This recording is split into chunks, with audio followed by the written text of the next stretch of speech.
नमस्कार, आप सभी दर्शकों का हार्दिक स्वागत है हमारे विशेष कार्यक्रम कृषि दर्शन में, जो समर्पित है हमारे किसान भाइयों और बहनों की समृद्धि, विकास और आधुनिक खेती की ओर बढ़ते हर कदम को। इस मंच के माध्यम से हम लाते हैं खेती से जुड़ी जरूरी खबरें, मंडी के ताज़ा भाव, मौसम का हाल, नई तकनीकों की जानकारी, विशेषज्ञों की सलाह और साथ ही प्रेरणादायक कहानियाँ भी। तो आइए शुरुआत करते हैं आज के अंक की ओर। सबसे पहले नजर डालते हैं हमारे पहले सेगमेंट खबरें खेती की पर। नमस्कार किसान भाइयों और बहनों, मैं अपराजिता स्वागत करती हूं आप सभी दर्शकों का खबरें खेती की के इस विशेष अंक में। तो आइए सबसे पहले नजर डालते हैं आज के मुख्य समाचारों पर। वैज्ञानिकों ने प्राकृतिक खेती एवं मल्चिंग तकनीक अपनाने पर दिया जोर। सौर कीट प्रपंच के उपयोग से किसानों को मिल रहा कीट नियंत्रण में लाभ। मचान विधि से सब्जी उत्पादन पर सरकार दे रही है 50 से 90% तक अनुदान। प्रधानमंत्री के खेत बचाओ अभियान के तहत किसान और वैज्ञानिक दोनों मिलकर जागरूकता अभियान चला रहे हैं। इस दौरान वैज्ञानिकों ने कहा कि रासायनिक उर्वरकों और कीटनाशकों के अत्यधिक प्रयोग से मिट्टी की उर्वरा शक्ति प्रभावित हो रही है। उन्होंने किसानों से जैविक खाद, वर्मी कंपोस्ट तथा प्राकृतिक खेती को अपनाने की अपील की। वैज्ञानिकों ने बताया कि प्राकृतिक खेती और मल्चिंग जैसी तकनीकों के प्रयोग से मिट्टी का स्वास्थ्य बेहतर रहता है, उत्पादन बढ़ता है तथा पर्यावरण संरक्षण में भी मदद मिलती है। साथ ही उन्होंने किसानों से प्राकृतिक खेती अपनाने की अपील की, जिससे उत्पाद की गुणवत्ता और भूमि की उर्वरा शक्ति दोनों बरकरार रहे। प्राकृतिक खेती जो कि रासायनिक उर्वरकों का उपयोग जो है ज़्यादा से अंधाधुंध जो उपयोग हो रहा है, उससे हमारे मृदा के स्वास्थ्य के स्तर में गिरावट होती जा रही है। तो इस गिरावट को रोकने के लिए हम प्राकृतिक रूप से खेती करें और साथ ही साथ जो प्राकृतिक रूप से जो हमें जो उत्पादन मिले, उससे हमारे जो हमारे प्रोडक्ट जो उत्पाद होते हैं उनकी गुणवत्ता भी अच्छी बनी रहेगी और मिट्टी की स्वास्थ्य भी अच्छा रहेगा। तो इससे सतत प्रभावी रूप से काफ़ी लंबे समय तक हमें उस जमीन से उत्पादन की प्राप्ति होती रहेगी। जिला उद्यान विभाग द्वारा कद्दू, करेला एवं परवल जैसी बेल वाली सब्जियों की खेती को बढ़ावा देने के लिए मचान विधि पर आधारित योजना संचालित की जा रही है। इस योजना के अंतर्गत किसानों को 50 से 90% तक अनुदान प्रदान किया जा रहा है। विशेषज्ञों के अनुसार मचान विधि अपनाने से सब्जियों का उत्पादन लगभग 40% तक बढ़ जाता है। योजना का लाभ लेने के लिए किसानों को ऑनलाइन आवेदन करना होगा। आवेदन स्वीकृत होने के बाद किसान सरकारी अनुदान का लाभ प्राप्त कर सकते हैं। आम की सुरक्षित पैकिंग से बढ़ाए मुनाफा। यदि आप आम का उत्पादन या व्यापार करते हैं और अपने फलों को दूर दराज के बाजारों तक भेजते हैं, तो पैकिंग पर विशेष ध्यान देना आवश्यक है। आम की तुड़ाई के बाद फलों को छायादार स्थान पर रखकर उनकी ग्रेडिंग करें। इसके बाद मजबूत कार्डबोर्ड अथवा कागज के डब्बों में आकार के अनुसार अलग अलग खाने बनाकर फलों को रखें। इससे परिवहन के दौरान फल आपस में टकराते नहीं हैं और दबने या खराब होने की संभावना कम हो जाती है। सुरक्षित पैकिंग आम की गुणवत्ता, रंग तथा आकर्षण को बनाए रखती है। इससे फल बाजार तक अच्छी स्थिति में पहुंचते हैं और किसानों को बेहतर मूल्य प्राप्त होता है। आधुनिक पैकिंग तकनीक अपनाकर किसान अपने मुनाफे में वृद्धि कर सकते हैं। परवल की अच्छी उपज प्राप्त करने के लिए उन्नत किस्मों का चयन अत्यंत महत्वपूर्ण है। किसानों के लिए स्वर्ण अलौकिक, स्वर्ण रेखा, स्वर्ण सुरेखा, राजेंद्र परवल, काशी अलंकार तथा काशी विभूति जैसी उन्नत किस्मों की खेती लाभकारी मानी जाती है। ये किस्में अधिक उत्पादन देने के साथ साथ रोग के प्रति अपेक्षाकृत सहनशील होती हैं तथा इनके फल आकर्षक आकार और बेहतर गुणवत्ता के होते हैं। उचित कृषि प्रबंधन अपनाकर किसान इन किस्मों से अच्छी पैदावार प्राप्त कर अधिक लाभ कमा सकते हैं। सौर कीट प्रपंच एक आधुनिक कृषि उपकरण है जिसका उपयोग खेतों में हानिकारक कीटों की संख्या को नियंत्रित करने के लिए किया जाता है। ये उपकरण दिन के समय सौर ऊर्जा से चार्ज होता है तथा रात में एलईडी प्रकाश के माध्यम से कीटों को आकर्षित करता है। प्रकाश से आकर्षित होकर विभिन्न कीट ट्रैप में फंस जाते हैं, जिससे फसलों पर कीटों का प्रकोप कम होता है और रासायनिक कीटनाशकों की आवश्यकता घटती है। ये उपकरण विशेष रूप से सब्जी, दलहन, तिलहन एवं बागवानी फसलों में प्रभावी पाया गया है। 1 एकड़ क्षेत्र में आवश्यकता अनुसार 1 से 2 सौर कीट प्रपंच लगाए जा सकते हैं। इसके उपयोग से पर्यावरण संरक्षण को बढ़ावा मिलता है तथा फसलों की गुणवत्ता और उत्पादन दोनों में सुधार होता है। वैशाली जिले के किसान रामवीर चौरसिया आज अपने क्षेत्र के किसानों के लिए प्रेरणा बन चुके हैं। वे परंपरागत खेती के साथ साथ नींबू की बागवानी कर हर वर्ष अच्छी आय अर्जित कर रहे हैं। रामवीर चौरसिया नर्सरी उत्पादन के साथ साथ व्यावसायिक स्तर पर नींबू की खेती भी करते हैं और इससे बेहतर लाभ प्राप्त कर रहे हैं। उनकी सफलता अन्य किसानों के लिए भी प्रेरणा स्रोत बन रही है। आइए अब नजर डालते हैं पटना की प्रमुख मंडियों के ताजा बाजार भाव पर। अरहर दाल 11,000 रुपये प्रति क्विंटल, मूंग दाल 9,000 रुपये प्रति क्विंटल, चना दाल 7,300 रुपये प्रति क्विंटल, मसूर दाल 7,200 रुपये प्रति क्विंटल और उड़द दाल 11,500 रुपये प्रति क्विंटल। पटना और आसपास के अधिकांश क्षेत्रों में मौसम गर्म एवं उमस भरा रहने की संभावना है। आसमान में आंशिक बादल छाए रह सकते हैं तथा कुछ स्थानों पर हल्की वर्षा या बूंदाबांदी होने के आसार हैं। अधिकतम तापमान 39 से 41 डिग्री सेल्सियस तथा न्यूनतम तापमान 27 से 29 डिग्री सेल्सियस के बीच रहने का अनुमान है। तो ये थी आज की प्रमुख खेती बाड़ी से जुड़ी खबरें, मंडियों के ताज़ा भाव और मौसम का पूर्वानुमान। साथ ही हमने जानी कुछ नई तकनीकें और मशीनें जिनसे खेती और पशुपालन को और अधिक सशक्त और लाभकारी बनाया जा सकता है। और हाँ, हमें मिली एक किसान की प्रेरणादायक सफलता की कहानी भी, जिसने साबित किया कि परंपरागत खेती भी अगर सही तरीके से की जाए तो बेहतर मुनाफा और पहचान दोनों मिल सकते हैं।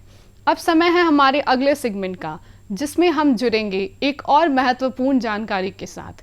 यह विषय न सिर्फ खेती किसानी से जुड़े लोगों के लिए महत्वपूर्ण है, बल्कि इससे जुड़ी बातें आने वाले समय में नए अवसरों के द्वार भी खोल सकती है। तो आइए विस्तार से समझते हैं इस विषय को हमारे विशेषज्ञ के माध्यम से। नमस्कार, डीडी बिहार के लोकप्रिय कार्यक्रम कृषि दर्शन में मैं निशा श्री आप तमाम दर्शकों का स्वागत करती हूँ। दर्शकों, जैसा कि हम जानते हैं कि जलवायु परिवर्तन जो है वो आजकल की एक आम समस्या हो गई है, लेकिन अगर इस समस्या से सबसे ज़्यादा कोई प्रभावित होता है, सबसे ज़्यादा कोई जूझता है, तो वो है हमारे किसान भाई। और ऐसे में बहुत ज़्यादा ज़रूरी हो जाता है कि इस बदलते जलवायु और बदलते परिवेश में जो है वो किसान भाई किस तरह से फसल में विविधीकरण करें और किस तरह की फसल का जो है वो उत्पादन करें जिससे उनको ज़्यादा से ज़्यादा फ़ायदा हो। तो इस वजह से डीडी बिहार की टीम कृषि दर्शन के इस कार्यक्रम के लिए आज विशेष रूप से पहुंची है पिपरा कोठी के कृषि विज्ञान केंद्र, और यहाँ पर हम बात करेंगे डॉक्टर अरविंद कुमार सिंह से, और वो बताएंगे कि इस बदलते मौसम और बदलते जो पर्यावरण है, इस परिप्रेक्ष्य में जो है वो फसल में विविधीकरण किसान भाई हमारे कैसे करें। तो डॉक्टर अरविंद, मैं चाहूँगी हमारे किसान भाइयों को आप बताएं कि किस तरह से बिहार में जो पारंपरिक फसल हैं उनमें क्या विविधीकरण करके इस बदलते जलवायु परिवेश में वो अपना खेती कर सकते हैं और अधिक से अधिक लाभ कमा सकते हैं। बहुत बहुत धन्यवाद मैडम। सबसे पहले तो मैं आपको और आपकी टीम को बहुत बहुत धन्यवाद देना चाहता हूं। और बिहार ही नहीं, आप पूरे देश और पूरे वर्ल्ड की अगर बात करते हैं तो जलवायु परिवर्तन और मौसम परिवर्तन जिस तरीके से हो रहा है, चूँकि हम बिहार में हैं तो हम बिहार की ही बात करेंगे, और आप देखेंगे कि समय से बारिश का नहीं होना और कभी कभी अत्यधिक बारिश हो जाना, जहां बाढ़ की स्थिति नहीं होती थी वहां बाढ़ की स्थिति हो रही है, जहां सूखे की स्थिति नहीं होती थी वहां सूखे की स्थिति हो रही है। और हमारे जो किसान दशकों पहले से जो खेती करते चले आ रहे हैं और ज़्यादातर हमारे किसान जो धान गेहूँ जो क्रॉपिंग सिस्टम है उसके ऊपर आधारित हैं, वैसे किसानों को मौसम की मार काफ़ी झेलनी पड़ रही है और ऐसे किसानों को खेती में काफ़ी नुकसान उठाना पड़ रहा है। तो वैज्ञानिकों का ये मत है और आपको याद होगा कि 2023 में माननीय प्रधानमंत्री जी ने मिलेट्स ईयर जो है घोषित किया था और उस मिलेट्स ईयर में जो हमारे पुराने जो अन्न थे, जैसे श्री अन्न जिसको बोला गया, नाम दिया गया, और श्री अन्न में मड़ुआ, कोदो, रागी, सावा, बाजरा, ज्वार, ये सारी फसलें जो है उसमें जो हमारी पुरानी पद्धति में जो पुराने हमारे किसान करते चले आ रहे थे, इन फसलों में जो न्यूट्रिशनल वैल्यू थी और जो उनके अंदर एक ताकत थी, वो अन्य फसलों में जो धान्य फसलें हैं उसमें किसी भी फसलों में नहीं मानी जाती है। और उसमें लागत खर्च भी कम है और उत्पादन क्षमता भी ज़्यादा है, नई नई वेराइटीज़ आ गई हैं। और ये सारी फसलें हम ज़्यादातर मौसम की मार अगर हम देखते हैं तो हम मार्च के बाद से आप जब खरीफ फसलें जब आती हैं और ख़रीफ़ की जब खेती होती है तो मौसम का सबसे ज़्यादा प्रभाव खरीफ फसलों में होता है। तो वैसे फसलों में हम ये किसान भाइयों को रिकमेंड करते हैं, बताते हैं कि आप जो ऊपरवार ज़मीन है, मध्यम ज़मीन है और निचली ज़मीन है, तो मध्यम ज़मीन और निचली ज़मीन में चूँकि हमारा भोजन का मुख्य जो हम लोगों को चावल और रोटी खाने की जो परंपरा है, तो मध्यम ज़मीन और निचली ज़मीन में हम धान की खेती कर सकते हैं, लेकिन ऊपरवार ज़मीन में जो हमारे किसान हैं वो ये श्री अन्न की खेती बड़े आसानी से कर सकते हैं और कम लागत में अधिक मुनाफा कमा सकते हैं, अधिक उपज भी ले सकते हैं। इन फसलों में आप देखेंगे कि जो हमारा लागत खर्च है वो बहुत ही कम आता है और पानी की भी डिमांड कम होती है, पोषक तत्व की भी डिमांड कम होती है, जिससे हम रासायनिक खाद का प्रयोग हमको उर्वरक का कम करना होता है और उससे हमारी ज़मीन की जो हमारी मृदा का जो स्वास्थ्य है वो भी बना रहता है, बरकरार रहता है। और आप अगर मार्केट वैल्यू की बात करें तो आप एमएसपी पर अगर जाते हैं तो धान की एमएसपी आप देखेंगे तो लगभग 2300-2400 रुपया के करीब होगा और जो हमारे मोटे अनाज हैं उनका एमएसपी हमेशा अधिक रहता है इससे। तो आप प्रोडक्शन और उसके साथ साथ मार्केटिंग दोनों में इसको फ़ायदा है और आज उससे बहुत सारे प्रोडक्ट भी तैयार हो रहे हैं। हम घर पर भी जो है इसके प्रोसेसिंग करके और इससे वैल्यू एडेड प्रोडक्ट बना सकते हैं। तो किसान इससे काफ़ी जो है कि लाभान्वित हो सकते हैं। एक तो ये विषय हो गया कि हम श्री अन्न पे फसली विविधीकरण में और ख़ास तौर से ऊपरवार ज़मीन में हम श्री अन्न को लेकर आ सकते हैं। दूसरा बात ये है कि हम जब फसल विविधीकरण की बात करते हैं तो हमें ये सोचना है कि मौसम की मार से तो हम पहले ही त्रस्त हमारे किसान भाई रहे हैं, तो ऐसे विषय पर हम एक कंसंट्रेशन हमारे किसान भाइयों का होना चाहिए जहाँ पर कि हम एक साथ समेकित कृषि प्रणाली को प्रमोट करें, कि हम एक जगह पर अपने विभिन्न आयामों को, कृषि और कृषि से संबंधित जो हमारे विभिन्न आयाम हैं उस पर हम समेकित कृषि प्रणाली का एक मॉडल तैयार करें, जिसमें हमारे बाज़ार आधारित हमारे जो खेती है उसको हम प्रमोट करें। मछली का अगर बाज़ार है तो हम तालाब आधारित समेकित कृषि प्रणाली बनाएं। सब्जी का अगर बाज़ार हमारे नज़दीक में है तो हम सब्जी आधारित कृषि प्रणाली समेकित कृषि प्रणाली बनाएं। तो इस विषय पर भी हम किसान भाई सोच सकते हैं और अपनी आमदनी को बढ़ा सकते हैं। तो किसान भाइयों, देखा आपने कि किस तरह से जो डीडी बिहार का ये कृषि दर्शन कार्यक्रम में है, उसके माध्यम से आज आपको डॉक्टर अरविंद ने जो जानकारी दी कि किस तरह से पशुपालन, हॉर्टिकल्चर, इन सब के माध्यम से भी आप जो है वो अच्छी खासी आय का जो है वो स्रोत कर पा सकते हैं और साथ ही साथ मार्केट में भी इसकी अच्छी खासी वैल्यू है, तो आपको एक अच्छी पहचान मिल सकती है और इससे किसान भाइयों को कम लागत में ज़्यादा से ज़्यादा फ़ायदा हो सकता है। डॉक्टर अरविंद, आपसे अगला सवाल ये पूछना चाहूँगी, क्योंकि आप जानते हैं कि हमारे बिहार के कुछ ऐसे भी क्षेत्र हैं जो सीमांचल से जुड़े हैं, वहाँ पर ज़मीन की अपनी एक विविधता है, छोटी ज़मीन उपलब्धता होती है, वहाँ के किसानों की जलवायु की समस्या होती है और कई बार पानी भी एक समस्या बन जाती है। तो कम पानी में सीमित स्थान पर सीमांचल क्षेत्र के किसानों के लिए आप क्या सुझाव देंगे? आपने बहुत अच्छा ये सवाल किया और इसके बारे में आपको बताना चाहेंगे कि भारत सरकार ने पहले से भी ये चला आ रहा है और भारत सरकार भी अब प्रमोट कर रही है हमारे मखाना की खेती। आप देखेंगे कि सीमांचल क्षेत्र में ख़ास तौर से जो हमारा एरिया है, पूर्णिया, कटिहार, ये सब एरिया पहले से भी होते आया है। मछली और मखाना हमारा मिथिला का एक कल्चर में भी रहा है, तो सरकार जो है कि मखाना को प्रमोट कर रही है।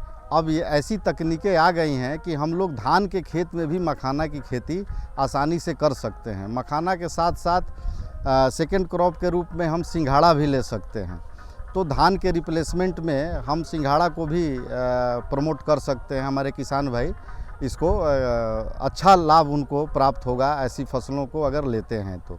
दूसरा जो हमारे जैसा आपने चर्चा किया कि छोटे और सीमांत की हमारे जो छोटे किसान हैं जिनका खेत का आकार छोटा है, तो हमेशा जो हमारे छोटे किसान हैं हम उनको यही बताना चाहेंगे कि आप जो भी फसल लगाएं वेजिटेबल आधारित ज़रूर लगाएं और अपने घर के आंगन में किचन गार्डनिंग भी जो है ज़रूर करें आप। कि किचन गार्डनिंग से क्या होगा और ऑर्गेनिक तरीके से अगर आप सब्ज़ी लगाते हैं तो कम से कम आप केमिकल मुक्त सब्ज़ी आप अपने परिवार को भी खिला सकते हैं और अपने स्वास्थ्य का भी ध्यान रख सकते हैं अपने परिवार सहित। तो ये आपने सारी जानकारियाँ दी हमारे किसान भाइयों को और मुझे पूरी उम्मीद है कि जो किसान भाई हैं वो इन तमाम जानकारियों का जो है वो लाभ उठाएंगे। और जैसा सीमांत क्षेत्रों के बारे में भी जितनी महत्वपूर्ण चीज़ें आपने बताई, हमारे मिथिलांचल के बारे में बताया कि माछ, पान, मखान, उसमें मखान और मछली की जो है वो उत्पादन करके अच्छा खासा लाभ उठा सकते हैं। तो इन तमाम जानकारियों के लिए डॉक्टर अरविंद, आपका बहुत बहुत धन्यवाद। बहुत बहुत धन्यवाद आपको। विशेषज्ञ से मिली ये उपयोगी जानकारियाँ निश्चित रूप से आपके लिए लाभकारी सिद्ध होंगी। अब समय है एक छोटे से विराम का, आप कहीं जाइएगा मत, क्योंकि ब्रेक के बाद हम लौटेंगे और भी रोचक और उपयोगी जानकारी के साथ। बने रहिए हमारे साथ कृषि दर्शन में। हर जोखिम से निकल कर फसल आए, सुरक्षित हो जाए।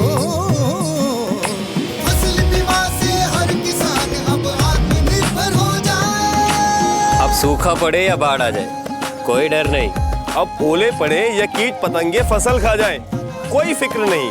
अब कैसी भी आपदा हमारी फसल पे आ जाए, क्षति होने पर हमारे दावों का उचित भुगतान मिलता है, क्योंकि हमने लिया है प्रधानमंत्री फसल बीमा। बुआई से फसल कटाई तक हर जोखिम का दावा, न्यूनतम प्रीमियम पर अधिकतम भुगतान का वादा। योजना से हर साल जुड़ रहे हैं 5 करोड़ से ज्यादा किसान। अब आपकी है बारी। नजदीकी कृषि कार्यालय, सहकारी समिति, बैंक शाखा, अधिकृत बीमा कंपनी या जन सेवा केंद्र में स्वेच्छा से करा सकते हैं पंजीकरण। फसल बीमा पोर्टल या फसल बीमा ऐप द्वारा भी किया जा सकता है पंजीकरण। प्रधानमंत्री फसल बीमा योजना, आपकी फसलों का संपूर्ण सुरक्षा कवच। कृषि एवं किसान कल्याण मंत्रालय, भारत सरकार।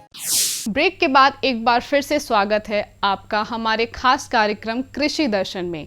अब पेश है हमारा अगला सेगमेंट, एक संक्षिप्त लेकिन ज्ञानवर्धक फीचर फिल्म, जिसमें हम देखेंगे खेती से जुड़ी महत्वपूर्ण विषय पर एक रोचक प्रस्तुति। तो आइए देखते हैं आज की यह विशेष फिल्म। आज भारत का किसान पहले से अधिक सशक्त, समृद्ध और आत्मनिर्भर है। इसका कारण है माननीय प्रधानमंत्री श्री नरेंद्र मोदी जी के नेतृत्व में भारत सरकार द्वारा लगभग 10 वर्षों से किसानों के लिए चलाई जा रही अनगिनत योजनाएं, जैसे सॉइल हेल्थ कार्ड, प्रधानमंत्री फसल बीमा योजना, पीएम किसान सम्मान निधि योजना, पीएम किसान समृद्धि योजना, पीएम कृषि सिंचाई योजना इत्यादि। इस वर्ष लाल किले की प्राचीर से प्रधानमंत्री जी ने कृषि के क्षेत्र में आधुनिकीकरण की दिशा में एक संकल्प लिया कि हमारे एग्रीकल्चर सेक्टर में टेक्नोलॉजी आए, एग्री टेक को बल मिले, इसलिए विमेन सेल्फ हेल्प ग्रुप की बहनों को हम ट्रेनिंग देंगे और हजारों ऐसे विमेन सेल्फ हेल्प ग्रुप को भारत सरकार ड्रोन देगी, ट्रेनिंग देगी और हमारे एग्रीकल्चर के काम में ड्रोन की सेवाएं उपलब्ध हो, इसके लिए हम शुरुआत करेंगे। प्रारंभ हम 15,000 विमेन सेल्फ हेल्प ग्रुप के द्वारा ये ड्रोन की उड़ान का हम आरंभ कर रहे हैं। इसी कड़ी में आज प्रधानमंत्री नरेंद्र मोदी जी ड्रोन दीदी योजना का शुभारंभ कर रहे हैं। भारत सरकार की नई पहल के अंतर्गत ड्रोन दीदी योजना को कार्यान्वित किया गया है। ड्रोन और उसके सहायक एक्सेसरीज की खरीद के लागत का 80% या अधिकतम 8 लाख रुपए तक स्वयं सहायता समूहों को केंद्रीय वित्तीय सहायता प्रदान की जाएगी। इस क्रांतिकारी पहल से अतिरिक्त आय अर्जित करने के लिए हमारे किसान सक्षम होंगे। माननीय प्रधानमंत्री श्री नरेंद्र मोदी जी के नेतृत्व में भारत सरकार किसानों को ड्रोन के उपयोग के लिए प्रोत्साहित कर रही है। किसान ड्रोन का उपयोग कर पारंपरिक खेती के तरीकों को बदल रहा है। आधुनिक हाई रेजोल्यूशन कैमरा और उन्नत सेंसर से लैस किसान ड्रोन भारतीय कृषि क्षेत्र को नई ऊंचाइयों पर ले जाने की क्षमता रखते हैं। कीटनाशकों और उर्वरकों का छिड़काव, हवाई निगरानी, फसल और मृदा स्वास्थ्य की निगरानी, बीजारोपण, क्षतिग्रस्त फसलों का आकलन और फसल बीमा के दावों की जानकारी दे सकता है। किसान ड्रोन की उपलब्धता के लिए केंद्रीय कृषि मंत्रालय द्वारा ड्रोन की खरीद के लिए वित्तीय सहायता दी जा रही है। ड्रोन दीदी योजना को अपनाने से स्वयं सहायता समूह की महिलाओं पर व्यापक प्रभाव पड़ेगा और इनकी आय में भी वृद्धि होगी। थैंक यू प्रधानमंत्री जी। कल तक जो हमारे किसान संसाधन के अभाव में कठिनाइयों में थे, वो अब नई तकनीक की ताकत से मजबूत हो रहे हैं और यही परिवर्तन हमारा नया भारत है, जिसकी गूंज पूरी दुनिया में सुनाई दे रही है। गरीब घरों में ना कल बेहतर होगा, ये सेंटेंस उम्मीद से ज्यादा आदत की तरह बोला जाता है। मम्मी राशन का डिब्बा देखकर हिसाब लगाती हैं, पापा खर्च लिखने के लिए छोटी डायरी रखते हैं और बच्चे बहुत जल्दी समझ जाते हैं कि घर में कौन सी चीज जरूरत है और कौन सी अभी नहीं। लेकिन इन घरों की सबसे बड़ी बात ये होती है, मुश्किलें चाहे कितनी भी हों, इज्जत और उम्मीद कभी कम नहीं होने देते। लेकिन एक वक्त था जब गरीब के हिस्से की मदद भी उस तक पूरी नहीं पहुंच पाती थी। कभी गरीब के हिस्से की मदद बीच में ही कहीं रुक जाती थी। बिचौलियों के चक्कर में पूरा हक भी उन्हें नहीं मिल पाता था और गरीबों की बातें बस भाषणों तक सीमित रह जाती थी। लेकिन पिछले 12 सालों में गरीबी को सिर्फ आंकड़ों से नहीं, गरिमा और सुविधा से देखने की कोशिश हुई। 58 करोड़ से ज्यादा जन धन अकाउंट्स खुले, जिससे पहली बार करोड़ों गरीब परिवार फॉर्मल बैंकिंग सिस्टम से जुड़े।